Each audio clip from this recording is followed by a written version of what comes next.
The conference room smelled like burned electronics and regret. Commander Vax'tril of the Galactic Defense Coalition stood at the head of the table, his three eyes blinking in sequence as he stared at the human woman sitting cross-legged on her chair, eating something she called trail mix from a crinkled bag. Her name was Dr. Mira Ortez, and according to every official report, she was absolutely, categorically insane. "Let me get this straight," Vax'tril said, his mandibles clicking with barely contained frustration. 5 years ago, you submitted a paper titled Theoretical Combat Scenarios Involving Hypothetical Aggressive Silicon-Based Life Forms Using Probability Matrices Derived from Ancient Earth board games. "Yep," Mira said cheerfully, crunching something that looked disturbingly like dried insects. "Good times. Nobody read it though. Well, except Professor Hendricks, but he thought I was having a mental breakdown. Because you were." Lieutenant Creshaw snapped from across the table. The Veltorian officer's scales had turned a furious shade of crimson. "You compared interstellar warfare to something called, what was it? Monopoly meets Risk with a dash of Battleship," Mira supplied helpfully. "Also some elements of Go, but that part was subtle." Vax'tril felt a headache forming behind his primary eye. He had commanded fleets through 3 separate conflicts, negotiated peace treaties with species that communicated through controlled flatulence, and once survived being ejected into space for 47 seconds. None of that had prepared him for humans. And now, he continued, pulling up a holographic display that showed the smoking remains of the Keltorian defense grid. "The Silicate Collective has attacked using the exact same formation, the exact same timing, and the exact same tactical approach that you described in your board game paper." Mira stopped mid-chew. She looked at the display, tilted her head like Earth's canines did when confused, and then started laughing. Not a polite laugh either. A full, gasping, tears streaming down face laugh that made several officers reach for their sidearms. "Oh no," she wheezed. "Oh no, no, no.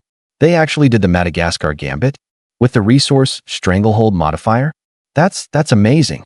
That's terrible, but amazing. 17,000 Keltorians are dead." Creshaw hissed, Myra's laughter cut off like someone had flipped a switch. Her expression went flat, cold in a way that made Vax'tril's combat instincts start screaming. This was the look Predators had. He had seen it before, on the few occasions he had been foolish enough to watch human action films. "I know," she said quietly. "I wrote the paper specifically to prevent that. I submitted it to 14 different military journals, 3 strategic planning committees, and the Coalition Defense Archives. Everyone said my math was nonsense. Everyone said silicon-based life forms could not possibly coordinate attacks because their neural processing was too slow. Everyone said I was wasting resources on fantasy scenarios." She stood up, and despite being shorter than everyone in the room, somehow seemed to fill the space.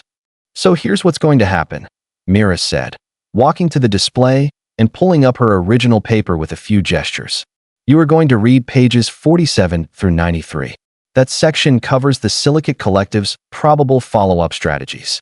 Spoiler alert, they're going to hit the Tarvanian fuel depots next, probably within the next 36 hours, using a pincer movement that will look random, but is actually based on crystallization patterns." Vax'tril felt his blood chill. The Tarvanian depots supplied fuel for half the northern quadrant. "If those fell, how could you possibly know that?" he demanded. Mira smiled, but there was no humor in it. Just the cold calculation of someone who had been right all along and was tired of being ignored. "Because, Commander, I spent 3 years studying every single strategy game humans ever invented. Chess, shogi, StarCraft, Civilization, even Candy Crush when I got desperate. Games are how humans simulate conflict when we are not actually trying to kill each other, which, let's be honest, is not as often as we would like. And here is the thing about silicon-based life forms." She pulled up another screen, showing complex molecular structures and decision trees that made Vax'tril's head hurt. "They think in patterns. Literal, physical, crystalline patterns. Their entire civilization is built on geometric probability.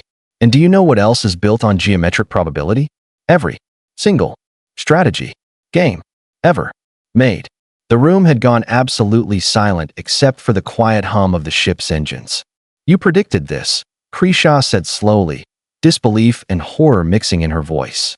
"You actually predicted an entire war based on games. No, Mira corrected, popping another piece of trail mix into her mouth. I predicted 17 possible wars. This is just the first one. Now, shall we discuss my defensive countermeasures, or would you prefer to wait until they blow up another star system? The silence in the conference room lasted exactly 4 seconds before absolute chaos erupted. Officers were screaming into communication devices. Holographic displays were being pulled up everywhere, and someone knocked over a container of Vrelian coffee that started eating through the deck plating to Vax'tril ignored all of it. His eyes were locked on Mira Ortez, who had calmly returned to her chair and was now sketching something on a data pad while humming what he recognized as a human war song. Or maybe a pop song. With humans, it was disturbingly difficult to tell the difference. Explain, he said simply. Mira looked up, eyebrows raised. Which part? The crystalline thought patterns, the geometric probability matrices, or why nobody listens to the crazy human lady until things explode? The countermeasures, Vax'tril growled. Now. She grinned. It was not a nice grin. It was the kind of grin that made Vax'tril understand why humans had conquered their own planet 3 times before finally deciding to play nice with each other. Right. So, here's the fun part.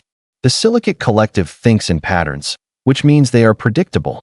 But predictability is only useful if you can think faster than they can adapt. Which, normally, you cannot, because they process information at literally the speed of light through their crystalline matrices. She pulled up a new display showing what looked like complete gibberish. Random numbers, scattered coordinates, tactical movements that made no strategic sense whatsoever. This, Mira said proudly, is what I call the toddler strategy. Lieutenant Creshaw made a choking sound. The what? Toddler strategy. Named after small human children who have not yet developed logical thinking patterns. See, the Silicate Collective's entire advantage is that they can calculate probabilities faster than anyone else. They see a million possible futures and pick the optimal path. But do you know what breaks probability matrices? She waited, clearly expecting an answer. When none came, she slapped the table with both hands. Randomness. Pure, stupid, illogical randomness. Not the fake mathematical randomness that computers generate. Real, genuine, human-grade chaos. The kind of decision-making that involves choosing strategies based on whether the commander had a good breakfast. The kind of tactics that involve attacking when it makes absolutely no sense to attack and retreating when victory is assured. The kind of moves that make you throw your hands up and yell, "Why would anyone do that?" Vax'tril felt something like hope stirring in his chest. And also nausea. Mostly nausea. "You want us to fight unpredictably," he said slowly. No, Mira corrected, waving her hand dismissively. Fighting unpredictably is still a pattern. I want you to fight stupidly. There is a difference. Unpredictable suggests hidden logic. Stupid is pure, beautiful chaos. She pulled up a tactical map of the Tarvanian Fuel Depot defense grid. Here is what we are going to do. First, we pull every single ship out of the defensive perimeter. Yes, all of them. Then we are going to position them in a formation that spells out a rude word in Galactic Standard. Specifically, I suggest the one that questions the legitimacy of someone's parental units. Then, and this is crucial, we are going to play Earth music at maximum volume on all frequencies. Something obnoxious. Maybe disco. Or death metal. I have not decided yet. This is insane, Creshaw whispered. This is human, Mira corrected. There is a difference, but honestly, not much of one.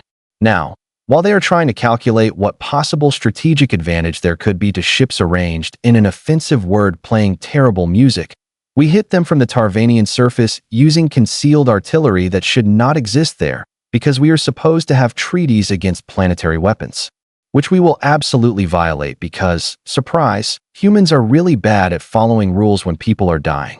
Vax'tril looked at the plan, then looked at it again, then looked at Mira. This could start a diplomatic incident. Commander, Mira said gently, there are 17,000 dead Keltorians who would probably argue that the diplomatic incident already started. We are just choosing to respond in a language the Silicate Collective does not understand. Specifically, the language of complete and utter human nonsense backed by excessive firepower. She stood up, gathering her data pads and her trail mix. You have 12 hours before they hit the depot. I suggest you spend 8 of those hours arguing about whether to trust me, 3 hours frantically implementing my plan anyway, and 1 hour questioning your life choices.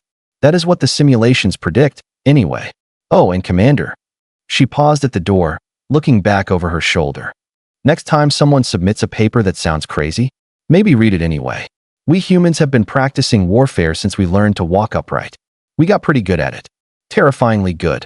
And now you get to benefit from thousands of years of us being absolute nightmares to each other. Lucky you.